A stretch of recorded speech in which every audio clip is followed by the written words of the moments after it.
Bonjour et bienvenue dans ce flash d'information. Il pleut depuis ce matin sur Abidjan. La pluie, c'est plaisant, c'est reposant, c'est déstressant.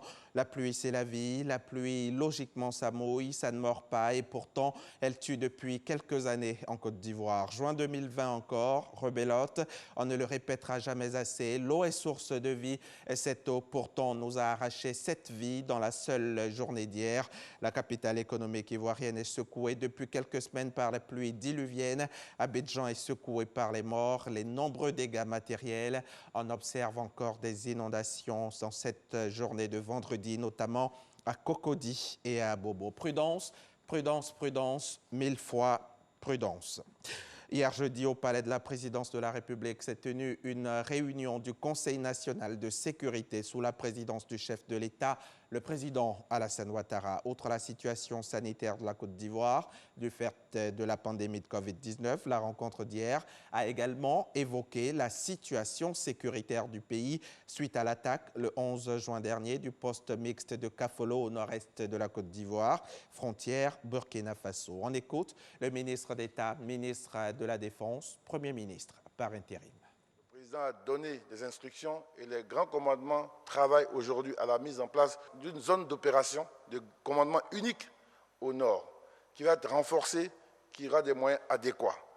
Et nous avons travaillé au redéploiement de notre gendarmerie, notre police et de l'armée.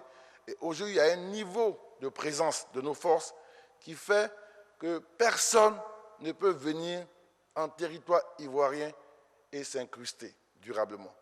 Personne ne peut aujourd'hui prendre une partie du territoire ivoirien et s'y installer. Parce que nous avons la capacité de réaction. Et nous n'allons pas laisser notre territoire désorganisé par tous ceux qui sèment la terreur. Les enquêtes se poursuivent pour voir tous les complices. Comme je l'ai dit, aujourd'hui, on voit bien qu'il y a des gens qui ont aidé ces terroristes. Les enquêtes permettront de savoir exactement avec qui ils étaient en contact, avec qui ils étaient en lien, avec qui ils parlaient. Parce que, comme vous savez, ces personnes vivent dans un système fermé. Je veux rassurer les populations, nous suivrons cela de très près et nous sommes très confiants en notre capacité à rétablir l'ordre et maintenir la paix durablement sur notre territoire. Au niveau de la riposte sanitaire, le président, je peux vous le dire, a dit au comité qu'il allait observer les tendances cette semaine. Il allait observer les comportements des uns et des autres cette semaine. Parce qu'on voit trop de gens sans masque dans la rue, on voit trop de gens se regrouper sans que cela soit utile. Et donc, si les cas continuent à grimper, le président n'aura pas le choix, à partir du 15, de revenir à des mesures de restriction encore plus draconiennes, telles le couvre-feu. Oui, il est important, et c'est un message fort. Il faut que nous prenions conscience que cette maladie elle est dangereuse pour nous-mêmes, pour nos familles, nos parents, surtout les personnes vulnérables. Et notre comportement peut nous permettre de nous épargner cette maladie, à nous-mêmes et aux autres. Le reportage donc à suivre de façon plus complète tout à l'heure dans le journal de 13 h. Au Niger, une dizaine de travailleurs humanitaires ont été enlevés par des djihadistes alors qu'ils distribuaient des vivres dans un village du sud-ouest proche du Burkina Faso. Ils ont été kidnappés dans le village de Bossebangou, à proximité de la frontière avec le Burkina, une zone interdite et en plein état d'urgence à cause de l'insécurité grandissante. Les agents de l'ONG étaient en mission de ciblage et de recensement des populations vulnérables dans le village en vue d'une aide alimentaire lorsqu'ils ont été enlevés par 14 djihadistes en moto.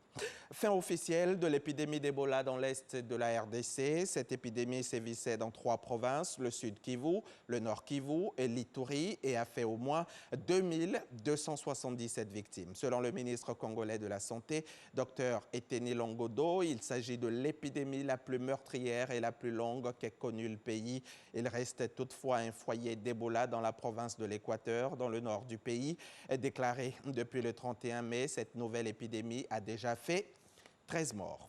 Aux États-Unis, le Parti démocrate a tranché. La convention qui doit formellement investir Joe Biden comme candidat à la présidence des États-Unis ne donnera lieu à aucune manifestation de masse, un choix dicté par des préoccupations sanitaires du fait de la pandémie.